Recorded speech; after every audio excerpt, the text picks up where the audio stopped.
এমন একটা পরোটা তৈরি করব যেই পরোটা খাওয়ার পরে আপনি থাকবেন সুস্থ এবং হেলদি। কিভাবে তৈরি করেছি সঙ্গে থাকুন, দেখতে থাকুন। আসসালামু আলাইকুম। এস রোজি কুকিং চ্যানেলে সবাইকে স্বাগতম। প্রতিটা ঘরে ঘরে একজন করে ডায়াবেটিস রোগী আছেন। তাদের কথা চিন্তা করে আজকে চলে আসলাম সুস্থতা, তাদেরকে সুস্থ করার জন্য এই পরোটা তৈরি করব। এই পরোটা তৈরি করতে প্রথমে নিয়েছি একটা বলের মধ্যে দিব পরিমাণ মতো আটা। আমি অলমোস্ট 2 কাপ আটা দিয়ে তৈরি করব এই স্বাস্থ্যসম্মত পরোটা, হেলদি পরোটা। সঙ্গে দিচ্ছি পরিমাণ মতো লবণ, 1 চামচ সয়াবিন তেল। সবগুলো শুকনো উপকরণ একসঙ্গে ভালো করে মিশিয়ে নিচ্ছি। সঙ্গে দিব একেবারে নরমাল পানি।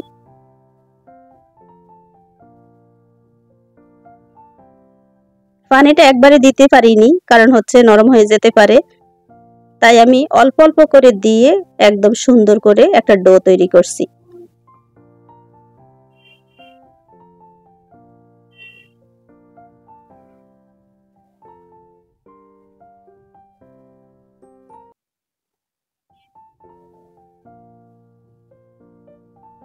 এখন আমি এটাকে 10 মিনিট রেস্টে রাখি, ফিরে আসব।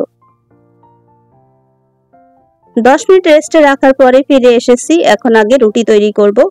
বেশ কিছুক্ষণ ধরে এটাকে ভালো করে মথে নিতে হবে। অলমোস্ট 2 কাপ আটা দিয়ে 7টা লিচি কেটে নিয়েছি। এখন বড় বড় করে 7টা রুটি তৈরি করব, তারপর রুটিটাকে ফোল্ড করে পরোটা বানাবো।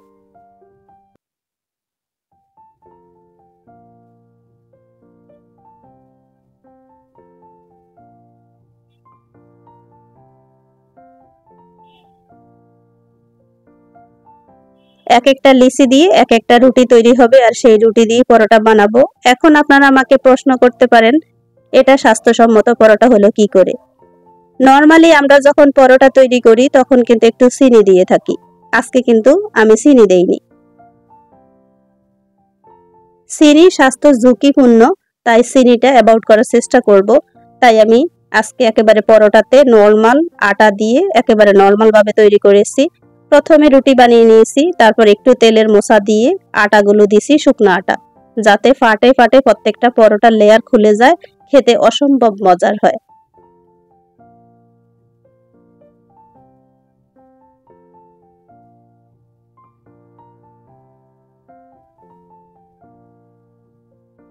দেখতে পেয়েছেন কতটা সিম্পল ভাবে একটা পরোটা ফোল্ড করা হয়ে গেছে। এখন সবগুলো বানিয়ে তারপর চলে যাব চুলায় ভাজতে। আর ভাজার কারিশমাটাই হচ্ছে আসল কারিশমা।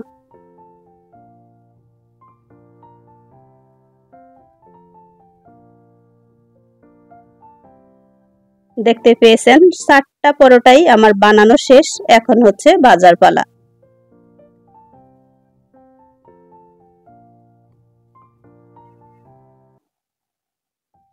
একটা পরোটা ফ্যানে দিয়ে দিয়েছি। এখন আমি দেখতে পাচ্ছেন সেই কারিশমা দেখাচ্ছি, যেই কারিশমা আমাদের স্বাস্থ্যকে ভালো রাখবে। তেল ছাড়া পরোটা ভেজে নিব।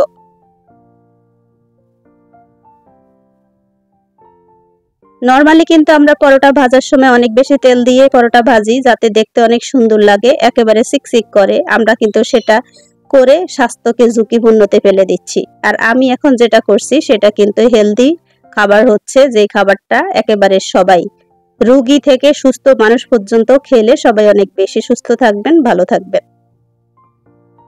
বিশেষ করে ডায়াবেটিস একটা কঠিন রোগ, যেটা হচ্ছে সারা জীবনের জন্য বডিতে ঢুকে পড়লে আর কখনো এটাকে বের করা যায় না। আমরা কিন্তু সেই কথা চিন্তা করে সবসময় চেষ্টা করব একটু ভালো খাবার দাবার খেতে, যাতে করে আমরা কিছুটা দিন সুস্থ থাকতে পারি।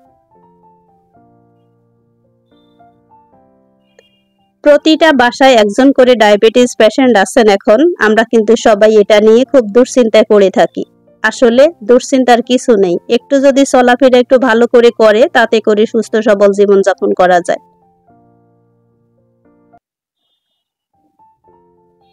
দেখতেই পাচ্ছেন তেল ছাড়া কিন্তু পরোটা ফুলে একদম বালিশের মতো হয়ে যাচ্ছে। এই পরোটাটা কিন্তু চুলাটাকে লো মিডিয়াম আঁচে রেখে ধীরে সুস্থে ভাজতে হবে। তেল দিয়ে ভাজলে পরোটার 1 মিনিটে ভাজা হয়ে যায়, আর এটা কিন্তু একটু ধৈর্য ধরে 2 মিনিট লাগাই ভাজতে হবে।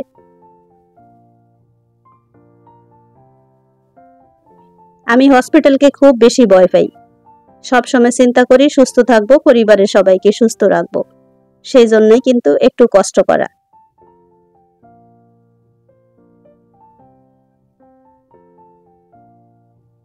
এই ফুলকো ফুলকো পরোটা কে কে পছন্দ করেন কমেন্টে জানাবেন। আমার তো ভীষণ পছন্দ, আর এটা হচ্ছে তেল ছাড়া যেহেতু আরো বেশি পছন্দ।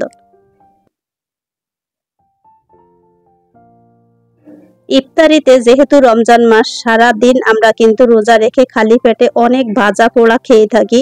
একটা খাবার যদি তেল মুক্ত হয় তবে কিন্তু এটা স্বাস্থ্যসম্মত খাবার হলো। ইফতারিতে এমন একটা সুন্দর পরোটা থাকলে আমার মনে হয় আর কিছু ইফতার লাগবে না।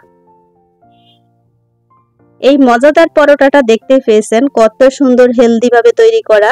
একটা কমেন্ট করে জানাবেন কার কার ভালো লেগেছে, আর কোথায় থেকে ভিডিওটা দেখছেন প্লিজ একটা কমেন্ট করে জানাবেন। আশা করছি রেসিপিটা আপনাদের ভালো লেগেছে। ভালো লাগলে ভিডিওতে ছোট্ট একটা লাইক দিয়ে পাশে থাকবেন। যারা আমার চ্যানেলে নতুন চাইলে কিন্তু চ্যানেলটা সাবস্ক্রাইব করে নিতে পারেন। অলরেডি যারা এই কাজটা করে ফেলেছেন তাদেরকে অসংখ্য ধন্যবাদ।